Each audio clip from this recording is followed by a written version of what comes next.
Welcome to the fourth lecture of the Unit 3 Marketing. Right.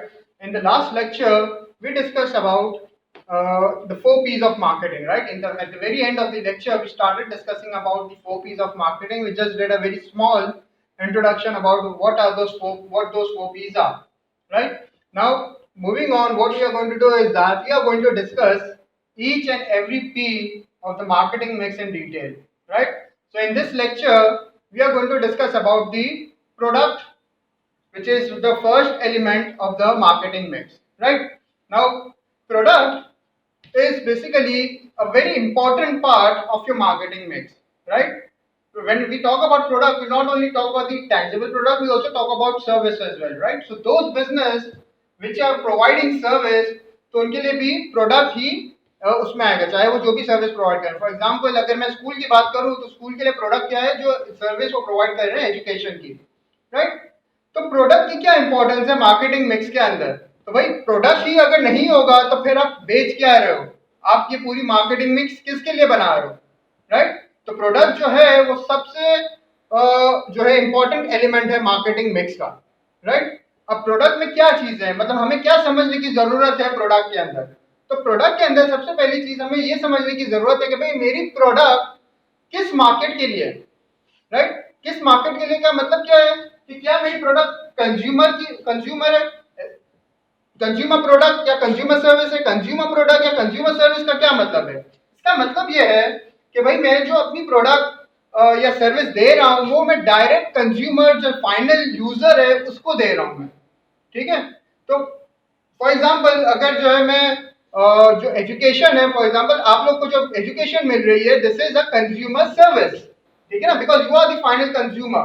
आप जो है आगे जाके किसी और को नहीं देने वाले ये सर्विस. राइट.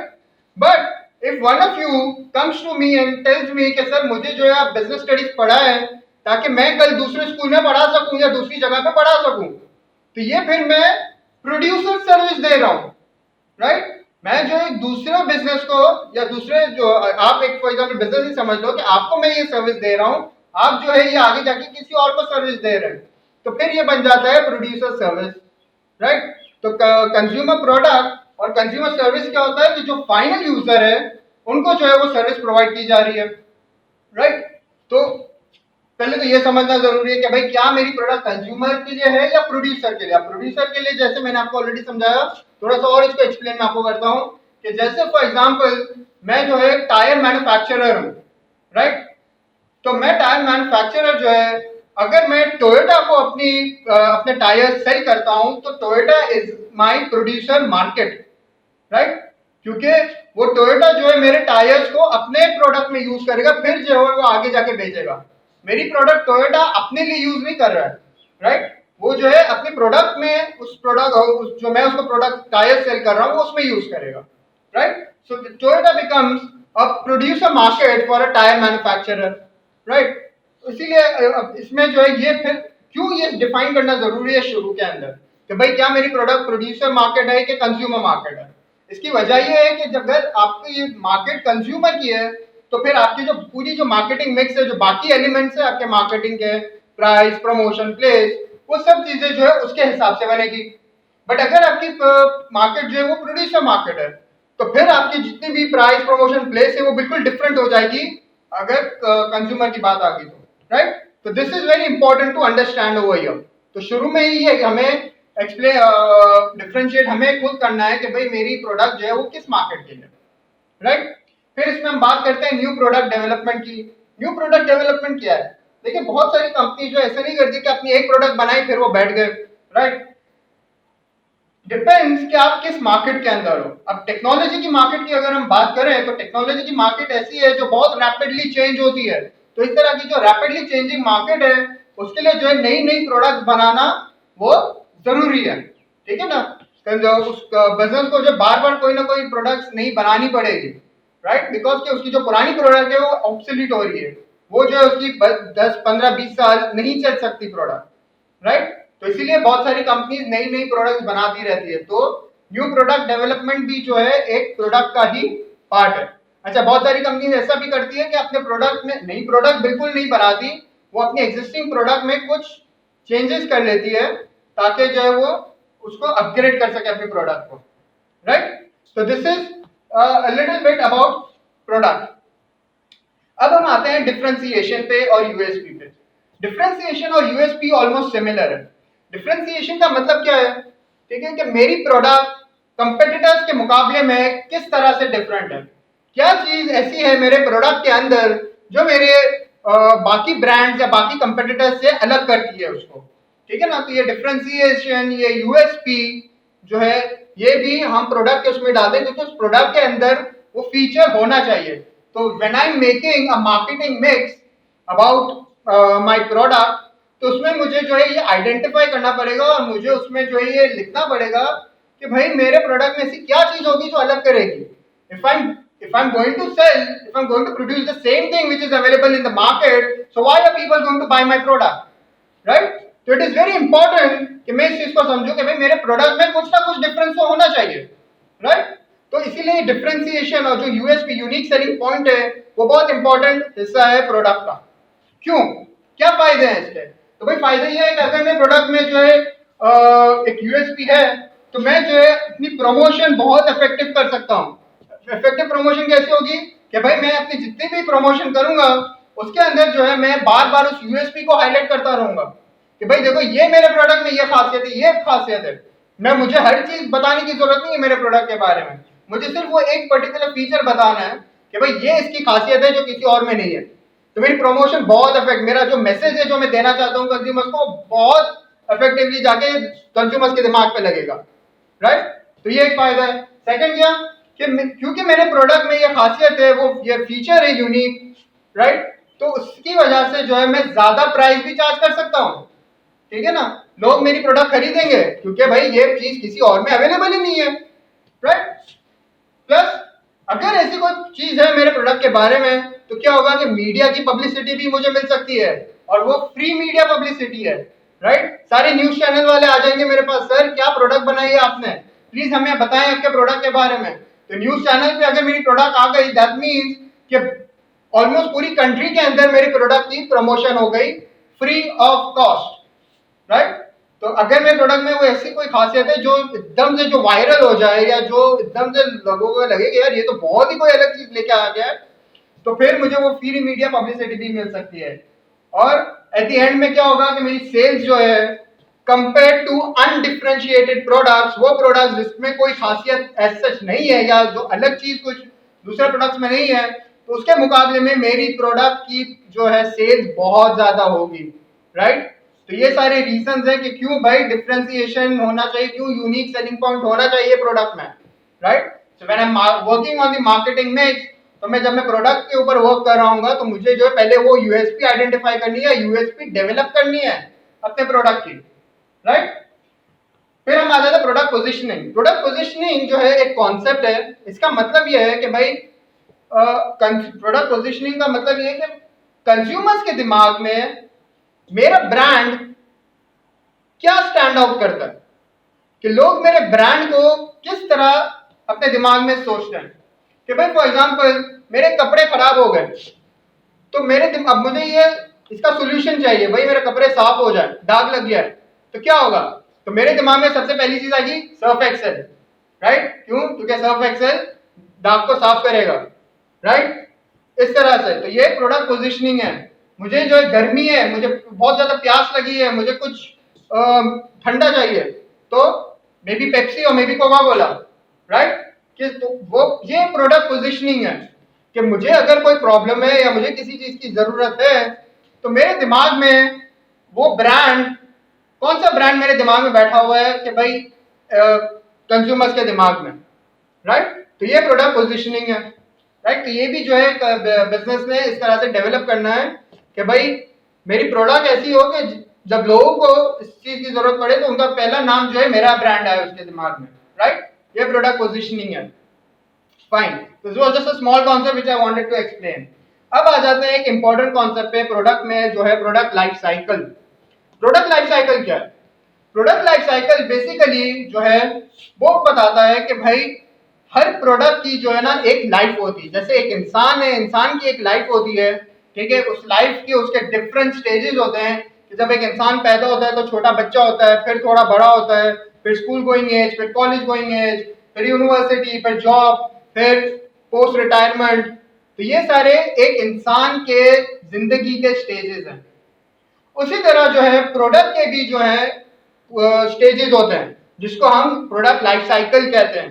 ठीक है, तो प्रोडक्ट लाइफ साइकिल जो है वो इस तरह से होता है, राइट। इसको जो है मैंने 6 स्टेजेस के अंदर डिवाइड किया हुआ है। पहला स्टेज कौन सा है प्रोडक्ट का? वो है डेवलपमेंट स्टेज, राइट। इस स्टेज के ऊपर जो है प्रोडक्ट की डेवलपमेंट हो रही थी, प्रोडक्ट बन रहा होता है, राइट। अभी प्रोडक्ट मार्केट में अवेलेबल नहीं है, अभी सिर्फ प्रोडक्ट डेवलपमेंट स्टेज पे फैक्ट्री के अंदर बन रहा है वो प्रोडक्ट, राइट। अब ये जो लाइफ साइकिल है ना, ये जो कर्व आप देख रहे हो, ये कर्व बेसिकली सेल्स बता रहा है, ठीक है ना। ऑन द एक्स एक्सिस मेरे पास टाइम है और वाई एक्सिस पे सेल्स गिवन है, राइट। तो ये product life cycle basically relation बताता है कि ओवर द ईयर एक प्रोडक्ट की सेल्स किस तरह से जो है चेंज होती है, राइट। तो डेवलपमेंट स्टेज पे अगर आप देखोगे तो कुछ भी नहीं है, कर्व वहां पे है ही नहीं। क्यों? क्योंकि जैसे मैंने कहा कि प्रोडक्ट जो है अभी तो बन रही है, तो कोई सेल्स नहीं है, zero sales at this stage of product life cycle, right. फिर सेकंड स्टेज जो है वो है हमारा इंट्रोडक्शन स्टेज। इंट्रोडक्शन के अंदर बेसिकली क्या हो रहा है कि मैं प्रोडक्ट को जो है मेरी बन गई है, अब मार्केट के अंदर मैंने इंट्रोड्यूस किया है प्रोडक्ट को, राइट। मे बी मैंने शायद एक पर्टिकुलर एरिया के अंदर ही प्रोडक्ट को लॉन्च किया है और इंट्रोड्यूस किया है। तो इसीलिए इंट्रोडक्शन पे आप देखोगे तो बहुत ही मामूली सा जो है वो सेल्स इंक्रीज हुई है, ठीक है। फिर आता है मेरा ग्रोथ का स्टेज। तो ग्रोथ के स्टेज पे अगर आप देखो तो बहुत ही ज्यादा रैपिड पेस से जो है मेरी सेल्स इंक्रीज हो गई है। क्यों? क्योंकि by the time of growth stage अब लोगों को मेरे प्रोडक्ट के बारे में पता चल गया है, मेरी प्रोडक्ट जो है फुली मार्केट के अंदर अवेलेबल है। तो अब क्या होगा कि सेल्स जो है बहुत स्पीड से जो है ग्रो होगी, राइट। फिर आ जाता है मेरा मेच्योरिटी का स्टेज। मेच्योरिटी का स्टेज जो है वहां पे क्या हो रहा है, राइट, ये वाला जो स्टेज कि यहाँ पे भी सेल्स इंक्रीज हो रही है but at a slower pace, right. Growth में इंक्रीज हो रही है सेल्स बहुत रैपिड पेस से, मगर मेच्योरिटी में स्लो पेस से ग्रो हो रही है, ठीक है ना। फिर आता है मेरा सैचुरेशन। सैचुरेशन मींस कि बस अब मेरा प्रोडक्ट जो है वो पीक तक पहुंच चुका है, अब इससे ज्यादा जो है इसकी सेल्स नहीं हो सकती, राइट। अब सैचुरेशन में मेरी सेल्स ऑलमोस्ट जो है वो सेम लेवल पे रहती है। और फिर आता है मेरा last stage which is the decline stage, जहां पे प्रोडक्ट की सेल्स अब डाउन हो रही है, ठीक है ना। अब वो प्रोडक्ट जो मार्केट से शायद आउट हो जाएगा। तो ये जो है प्रोडक्ट लाइफ साइकिल है, ये पूरे जो 6 स्टेजेस बता रहा है एक प्रोडक्ट जो पास होता है अपने लाइफ साइकिल में। ये क्यों जरूरी है समझना?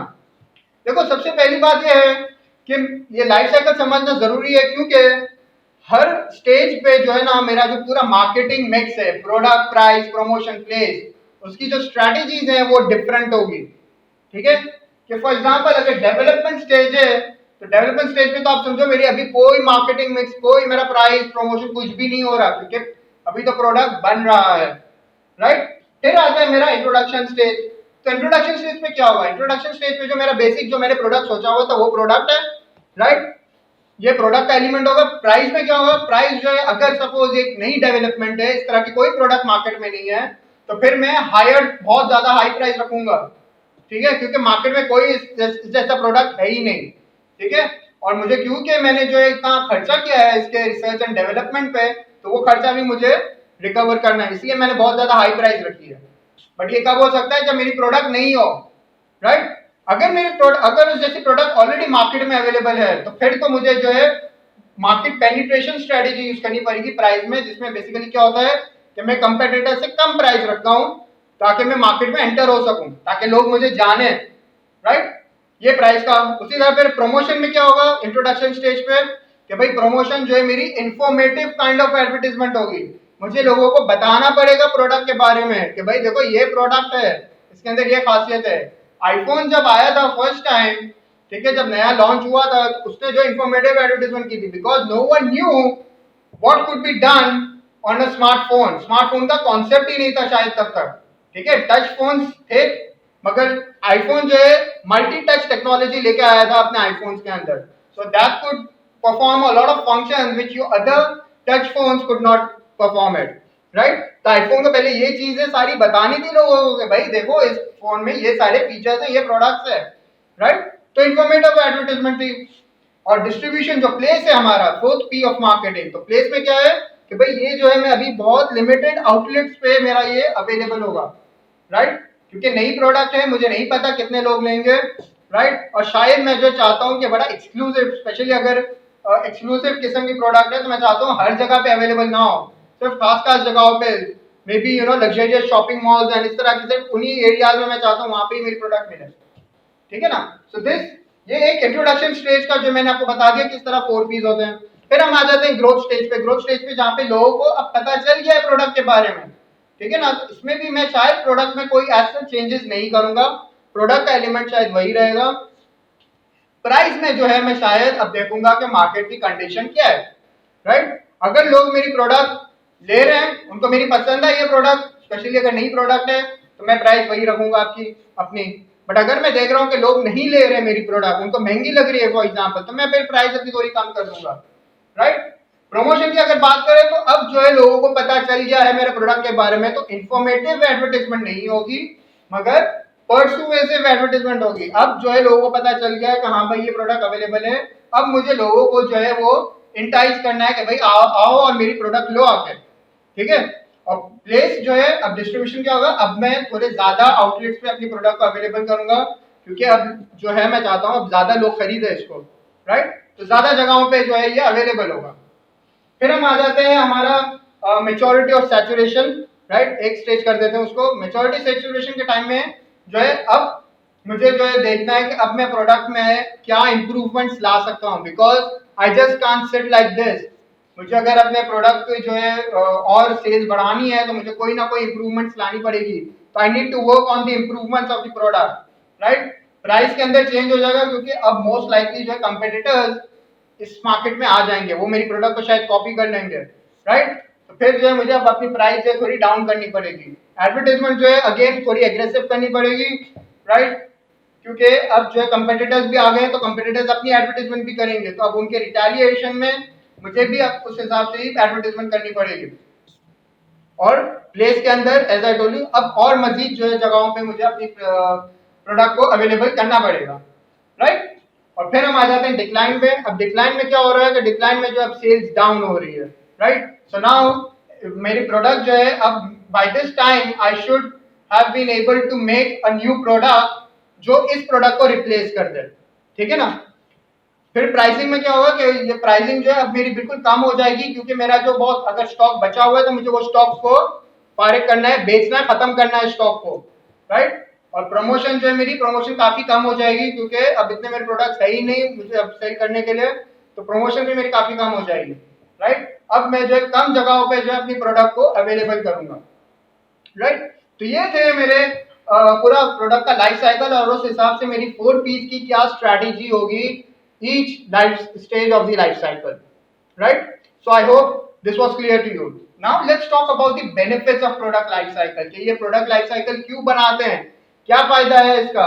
तो भाई पहली चीज ये है कि स्ट्रैटेजीज जो है आपको इजी हो जाती है बनाने में। जैसे मैंने आपको सारी ये चीजें अभी बताई, एक एक स्टेज पे एक एक प्राइस के बारे में, प्रमोशन के बारे में, तो ये क्या है, ये सारी स्ट्रैटेजीज हैं कि भाई अगर प्रोडक्ट लाइफ साइकिल बनाऊंगा मैं तो मुझे पता होगा कि ठीक है इंट्रोडक्शन स्टेज पे मेरा ये स्ट्रैटेजी होनी चाहिए, और ग्रोथ पे ये स्ट्रैटेजी होनी चाहिए, डिक्लाइन पे ये स्ट्रैटेजी होनी चाहिए, राइट। तो लाइफ साइकिल बना हुआ होगा उसका, तो मैं उस हिसाब से स्ट्रैटेजी बना सकता हूँ। सेकंड बेनिफिट क्या है कि भाई मुझे डिसीजन लेने में आसानी होगी, क्योंकि मैं अगर मैंने बहुत सारे प्रोडक्ट्स के जो लाइफ साइकिल पहले भी बनाए हुए हैं और उसी बेसिस पे मैं अपने प्रोडक्ट का भी लाइफ साइकिल बनाऊंगा, तो मुझे डिसीजन लेने में आसानी होगी, राइट, कि किस स्टेज पे जो है मुझे क्या डिसीजन लेना चाहिए। और फोरकास्टिंग जो है वो थोड़ी इजी हो जाती है, क्योंकि अगर मैंने बाकी मेरे जो प्रोडक्ट्स है उसका मैंने देखा है कि भाई लाइफ साइकिल किस तरह से वो लाइफ साइकिल उनका गुजरा है, तो मैं उसी को एजम्पशन लेते हुए अपने बाकी प्रोडक्ट्स के बारे में भी लाइफ फोरकास्ट कर सकता हूँ कि ठीक है यार अभी ये जो मैं प्रोडक्ट लेके आ रहा हूँ ये शायद 5 साल तक चलेगा, या ये जो है शायद 20 साल तक चलेगा, या ये शायद 2 साल तक ही चलेगा, ठीक है। तो फोरकास्टिंग जो है वो इजी हो जाती है अगर मैंने बाकी अपने प्रोडक्ट्स की भी लाइफ साइकिल बनाई हुई हो और उसको एक्सपीरियंस किया होगा। प्रॉब्लम्स क्या है लाइफ साइकिल के, कि भाई लाइफ साइकिल में जो है, जो सेल्स का जो हम पूरा ग्राफ बनाते हैं, तो वो सेल्स जो है वो फ्लक्चुएट हो सकता है। जरूरी नहीं है कि इस प्रोडक्ट का अगर लाइफ साइकिल इस तरह है तो हर प्रोडक्ट का ऐसा ही होगा। नहीं, सेल्स जो है वो फ्लक्चुएट हो सकती है, उसके बहुत सारे रीजंस हैं। ठीक है, तो इसमें जो है फिर यस राइट, कि कोई और दूसरे कंडीशंस की वजह से। फिर दूसरा प्रॉब्लम क्या है कि एस्टिमेट करना मुश्किल हो जाता है। ठीक है, क्योंकि हम देखो estimate at the end of the day एक जजमेंट है, एक एस्टिमेट ही आप कर रहे हो, एक प्रिडिक्शन है, और वो हमेशा आपको पता है एक्यूरेट नहीं होता। राइट, कुछ भी हो सकता है, बहुत सारी चेंजेस हो सकती है उसके अंदर। तो आपने जो एस्टिमेट किया है जरूरी नहीं है कि उसके हिसाब से ही वो चीज चले। राइट, तो एस्टिमेट करना बहुत दफा मुश्किल हो जाता है, क्योंकि अगर आप एक प्रोडक्ट बना रहे हो और दूसरी प्रोडक्ट आपकी फॉर एग्जांपल डिफरेंट है, तो आप कैसे एस्टिमेट कर सकते हो।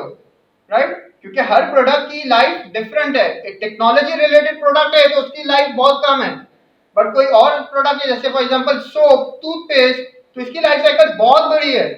Right, so how would you estimate कि भाई मेरी प्रोडक्ट की लाइफ क्या होगी, वो कितने साल चलेगी। राइट, फिर मेरा जो लाइफ साइकिल है वो मार्केट कंडीशंस की वजह से भी चेंज हो सकता है। ठीक है, कि मैंने जो बनाया था अपना प्रोडक्ट का लाइफ साइकिल वो ऐसा हुआ ही नहीं, क्योंकि मैंने ये सोचा था कि जब मेच्योरिटी का स्टेज आएगा तो कंपटीटर तब जो है मेरे प्रोडक्ट को कॉपी करेंगे। बट हुआ क्या कि इंट्रोडक्शन स्टेज पे ही मेरे कंपटीटर्स को पता चल गया कि मैं क्या प्रोडक्ट लेके आ रहा हूँ, और मेरे से पहले वो चीज लेके आ गए। तो मेरी जो ग्रोथ स्टेज पे जो सेल्स होनी थी वो नहीं हुई। राइट, तो मार्केट इस तरह बहुत सारे रीजंस हैं। For example the covid situation has destroyed all the estimation forecast of any business. Right, किसी बिजनेस ने दुनिया के अंदर ये सिचुएशन जो है एक्सपेक्ट नहीं की थी, बट रियलिटी हिट अस। ठीक है, और आज जो है वो सेल्स जो डेटा है पूरा पूरा चेंज हो गया इसकी वजह से। तो ये लाइफ साइकिल का लिमिटेशन है। राइट, और दूसरा आखिरी लिमिटेशन क्या है कि प्रोडक्ट लाइफ साइकिल में जो है और भी जो एलिमेंट्स है 4 P's ऑफ मार्केटिंग, वो भी किस तरह से आपने बनाए हुए हैं वो डिपेंड करता है। वो डिपेंड करेगा कि आपके प्रोडक्ट की लाइफ साइकिल कितनी होगी, आपकी क्या मार्केटिंग स्ट्रेटेजीज हैं, आपकी क्या प्रमोशन स्ट्रेटेजीज हैं, आप कितना जो है डिस्ट्रीब्यूशन आउटलेट आपके ज्यादा होंगे। तो ये सब चीजें जो है आपके प्रोडक्ट लाइफ साइकिल को हिट करता है, जिसकी वजह से प्रोडक्ट लाइफ साइकिल आपका जो है चेंज हो सकता है। राइट, अब इसमें जो है बात करते हैं प्रोडक्ट लाइफ साइकिल का कैश के साथ, कैश फ्लो के साथ क्या लिंक है। अब जब हम यूनिट 5 करेंगे तो हम उसमें कैश की जो है इंपॉर्टेंस डिस्कस करेंगे। ठीक है, but in the meanwhile we need to understand कि cash is a very important for any business. ठीक है ना, कैश फ्लो जो है, तो प्रोडक्ट लाइफ साइकिल जो है वो बताता है कि कैश का क्या लिंक होगा।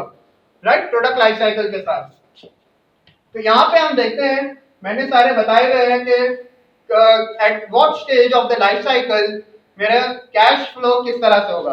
पहले तो हम ग्राफ देख लेते हैं। तो ये ग्राफ जैसे हमने यहीं पे देखा प्रोडक्ट लाइफ साइकिल का, this is like the same graph. ठीक है, सेल्स बता रहे हैं and it's starting from the introduction stage. Right, ये पहले जो डेवलपमेंट स्टेज है, यहाँ पे कोई सेल्स नहीं हो रही, बट इंट्रोडक्शन स्टेज में the cells have started and इस तरह से पूरा डिक्लाइन तक मेरी सेल्स की पोजीशन है। अब इन्हीं स्टेजेस में मेरी कैश की क्या पोजीशन है। तो कैश की कुछ इस तरह से पोजीशन है कि कैश जो है वो देखो डेवलपमेंट स्टेज से ही स्टार्ट हो रहा है। क्यों? क्योंकि डेवलपमेंट स्टेज पे मैं प्रोडक्ट को बना रहा हूं। राइट, उस पर रिसर्च हो रही है, डेवलपमेंट हो रही है, प्रोटोटाइप्स बन रहे हैं, तो उसमें पैसे जा रहे हैं। राइट, सेल्स कुछ भी नहीं है मगर पैसे तो जा रहे हैं मेरे। So that's why my cash flow is negative, because कुछ आ नहीं रहा कैश में, but everything is going. So that's why the cash is in negative when it started going in, and it's going more and more in negative, क्योंकि ज्यादा ज्यादा development का खर्चा हो रहा है। राइट, फिर जो है जब इंट्रोडक्शन का स्टेज आ रहा है, even then the negativity is there, the negative cash flow is there, right? But अब वो नेगेटिव थोड़ा कम हो रहा है। क्यों? क्योंकि बाकी इंट्रोडक्शन स्टेज डेवलपमेंट हो गई प्रोडक्ट की, तो डेवलपमेंट से रिलेटेड सारे खर्चे हो गए।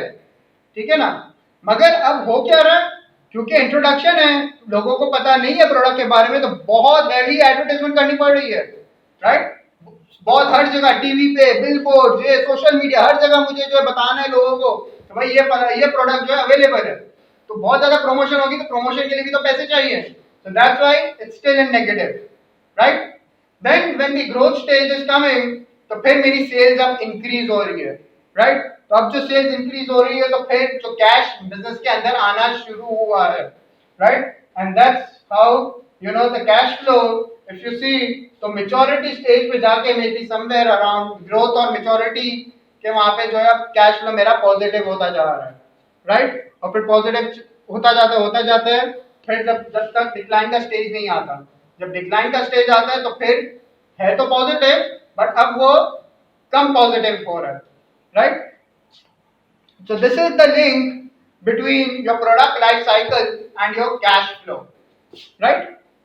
Now we'll talk about the extension strategies.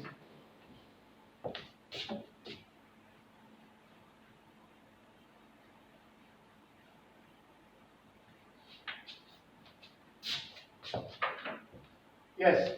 So now I told you that every product passes through the decline stage, right? उसका पूरा हर स्टेज पे आता है ताकि वो एक डिक्लाइन के स्टेज पे आ जाए।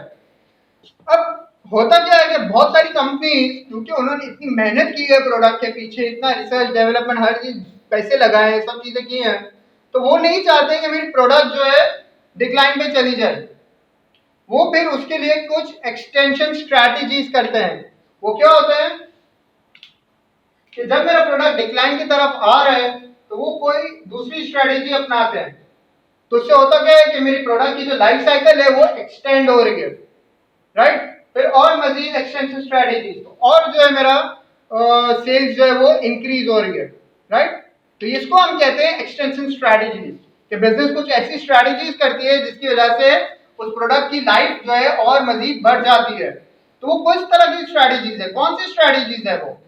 तो यहाँ मैंने कुछ आपको स्ट्रैटेजीज बताई हुई है कि कंपनीज क्या करती है, बिजनेसेस, कि पहले वो कोशिश करती है उस प्रोडक्ट की जो यूजेज है उसको जो है वो इंक्रीज करे। मतलब लोगों को बताया कि भाई, फॉर एग्जांपल शैम्पू की एग्जांपल लेते हैं, तो जो शैम्पूज होते हैं, पहले क्या था कि शैम्पूज तब यूज होते थे कि भाई जब आपको डैंड्रफ हो गए, राइट। तो जब तक डैंड्रफ नहीं हो रहे आप शैम्पू यूज नहीं करें, मगर जब डैंड्रफ आपको आना शुरू हो गए फिर आप शैम्पू यूज कर रहे हो।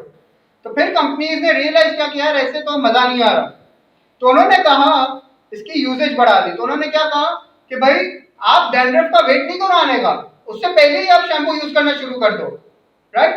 तो ये क्या किया उन्होंने कि यूजेज बढ़ा दी प्रोडक्ट की, कि भाई सिर्फ इस ओकेजन पे यूज नहीं करो, जो दूसरी ओकेजन है उस पर भी आप प्रोडक्ट को यूज करो, राइट। तो यूजेज आपने जो है उसकी इंक्रीज कर दी। फिर जो है दूसरा क्या तरीका है एक्सटेंशन स्ट्रेटजीज का, कि प्रोडक्ट में वेरिएशंस लेके आओ, वैरायटी लेके आओ, नए नए फीचर, कुछ नया जो इसमें, फॉर एग्जांपल जैसे चिप्स अगर है तो चिप्स में नए फ्लेवर्स लेके आओ, right. So you can see you in front of you so many brands available. जैसे लेज है, तो लेज के पहले बहुत लिमिटेड फ्लेवर्स आते थे, बट यू सी हर थोड़े टाइम के बाद लेज कुछ नया फ्लेवर लेके आता है, राइट। क्यों? क्योंकि वो अपने जो लाइफ है चिप्स की वो बढ़ा रहा है, राइट। जैसे पेप्सी था, पेप्सी की अगर बात करें तो पेप्सी में भी पहले पेप्सी का एक ही वर्जन आता था, मगर फिर Pepsi zero, Pepsi next, Pepsi diet, right, इस तरह के नए नए वेरिएशन लेके आते हैं ताकि जो है आपकी लाइफ साइकिल बढ़ जाए प्रोडक्ट की। और क्या तरीका है, आप प्राइस रिड्यूस कर दो, very easy way, right. Price reduce कर दो प्रोडक्ट की, प्रोडक्ट सस्ती हो जाएगी, ज्यादा लोग खरीदेंगे, अब जो पहले नहीं खरीद सकते थे अब वो भी खरीदेंगे, राइट। तो जो आपकी हम इसकी एग्जांपल आईफोन की ले सकते हैं कि जब आईफोन जो है अपनी नया वर्जन लेके आता है तो वो हाई प्राइस होता है, राइट।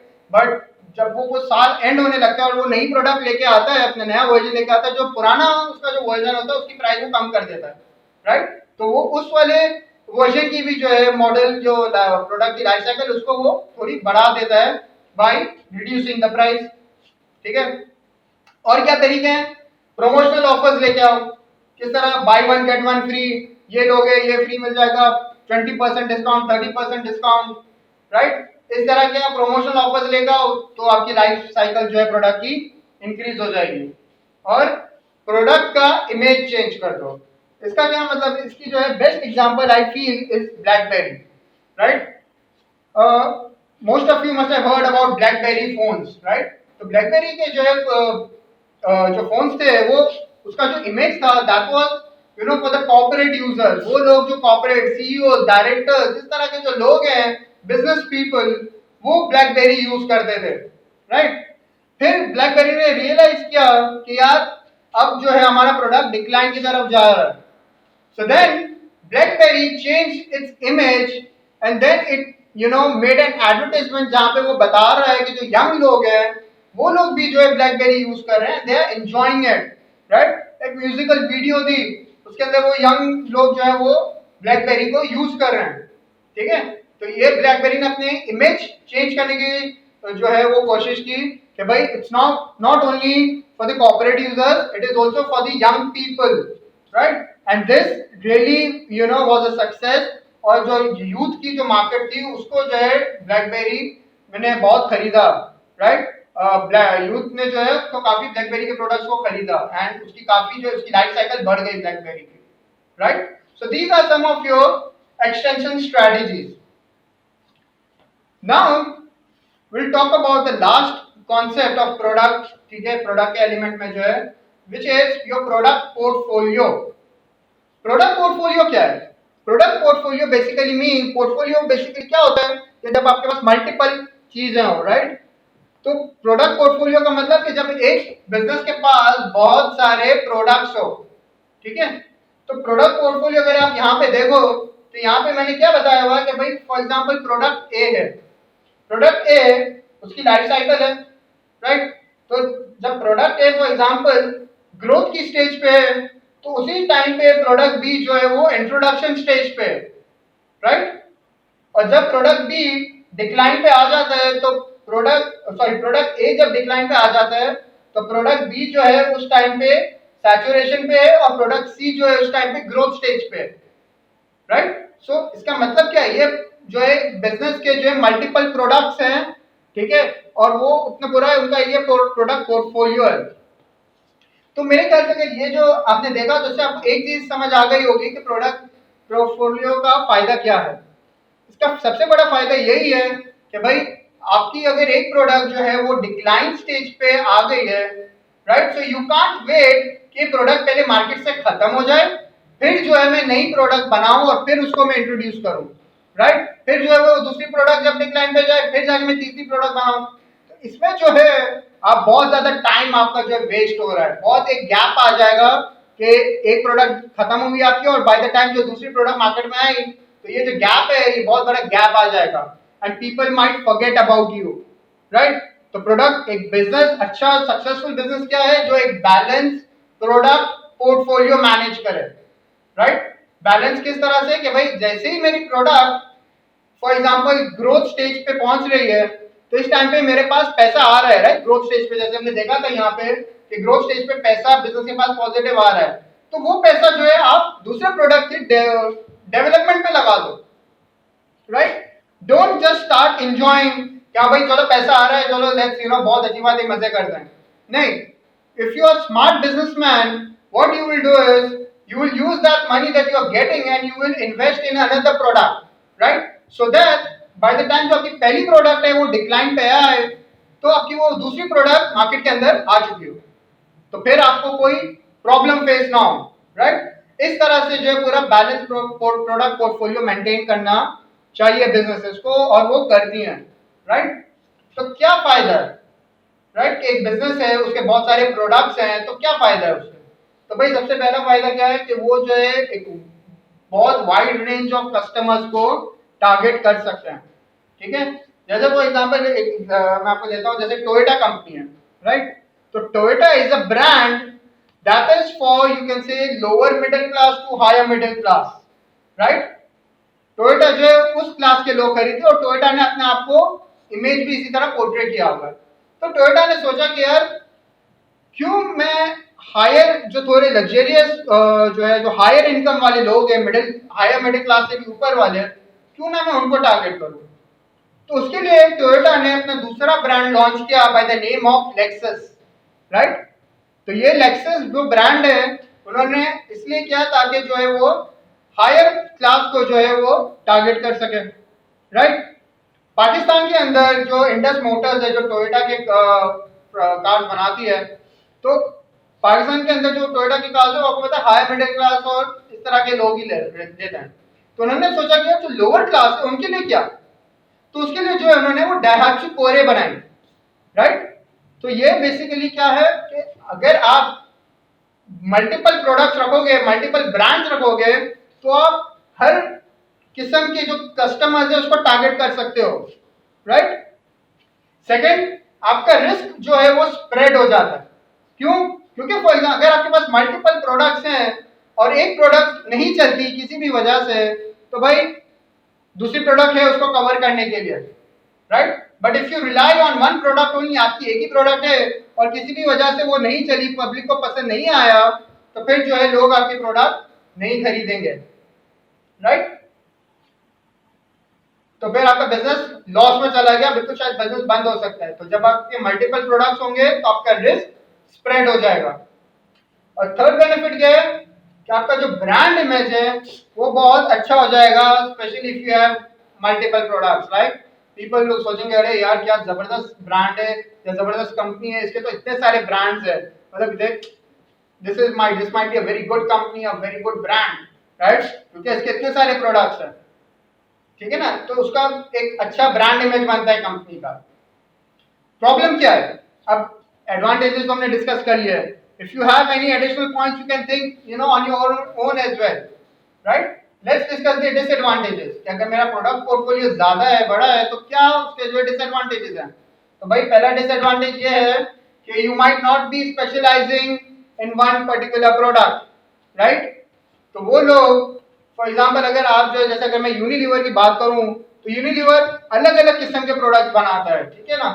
तो मुझे जो है अगर कोई चीज लेनी है तो मैं ऑब्वियसली उससे लेना चाहूंगा जो उस चीज में अच्छा हो, राइट, स्पेशलाइज्ड हो। अब अगर मेरे दिमाग में यूनिलीवर आता है तो यूनिलीवर के दिमाग में यार ये तो हर काम करते हैं, पता नहीं किस काम में अच्छे हैं ये लोग, राइट। तो वो स्पेशलाइजेशन शायद नहीं आएगी। If you Unilever is good in all the others, क्योंकि उनका एक डिफरेंट तरीका है। But for example if this is a possibility that the consumers might feel कि यार उसको जाहिर बात है उसको तो बेस्ट सोल्यूशन चाहिए अपने प्रॉब्लम का, तो वो बेस्ट सोल्यूशन के लिए कहाँ जाएगा कि जो एक्सपर्ट होगा। तो अगर आपकी कंपनी बहुत सारी चीजों में या बहुत सारे प्रोडक्ट्स में डील करते हैं, सो यू डोंट नो कि this company is good at what, right. तो स्पेशलाइजेशन अचीव नहीं होगी। सेकेंड, आपको बहुत ज्यादा पैसे लगाने पड़ेंगे। किस पे लगाने पड़ेंगे? Technology, right. Because if you are producing 3 or 4 products for example, तो 3-4 प्रोडक्ट्स की जो है मशीनरी आपको लेनी पड़ेगी, उससे रिलेटेड कोई टेक्नोलॉजी है वो लेनी पड़ेगी, बहुत पैसा लगाना पड़ेगा। प्लस उसके लिए जो आदमी आपको चाहिए, जो मैन पावर चाहिए, उस मैन पावर को ट्रेनिंग देनी पड़ेगी आपको, राइट। उसके बाद फिर उसकी प्रमोशन करनी पड़ेगी, हर प्रोडक्ट की डिफरेंट डिफरेंट प्रमोशन होगी। यू कांट टोयोटा जो है अपने टोयोटा और लेक्सस के एक साथ प्रमोशन नहीं करता और नहीं कर भी नहीं सकता, राइट। उसको अलग अलग प्रमोशन करनी पड़ेगी, अलग अलग एड बनाने पड़ेंगे उसके। तो आपका बहुत ज्यादा पैसा लगेगा, बहुत ज्यादा आपकी जो आउटफ्लो होगा अगर आपका प्रोडक्ट पोर्टफोलियो बड़ा है तो। और अगर स्पेशली आपने वो अगर आपके पास पैसे नहीं है तो फिर आप क्या करोगे? आप लोन लोगे। अब लोन लोगे तो लोन पे फिर आपको इंटरेस्ट देना पड़ेगा, ठीक है। तो ये सारे जो है प्रोडक्ट पोर्टफोलियो का ये वाला नुकसान भी है। और फिर उसी से रिलेटेड जो है आपकी इन्वेंट्री मैनेजमेंट जो है वो डिफिकल्ट हो जाएगी, राइट। क्योंकि डिफरेंट डिफरेंट प्रोडक्ट्स है तो डिफरेंट डिफरेंट प्रोडक्ट्स की डिफरेंट डिफरेंट इन्वेंट्री रखनी पड़ेगी आपको, राइट। क्योंकि कोई भी प्रोडक्ट की डिमांड बढ़ सकती है, तो आप ऐसा नहीं कर सकते एक ब्रांड का आपने इन्वेंट्री रखी दूसरी की नहीं रखी हुई, राइट। जितने ब्रांड होंगे सबकी आपको थोड़ी थोड़ी इन्वेंट्री तो रखनी ही पड़ेगी, right. So this is the disadvantage of product portfolio, and this is where our first element of the marketing mix product. We are done with this in this lecture. In the next lecture we are going to discuss about the price element of the marketing mix.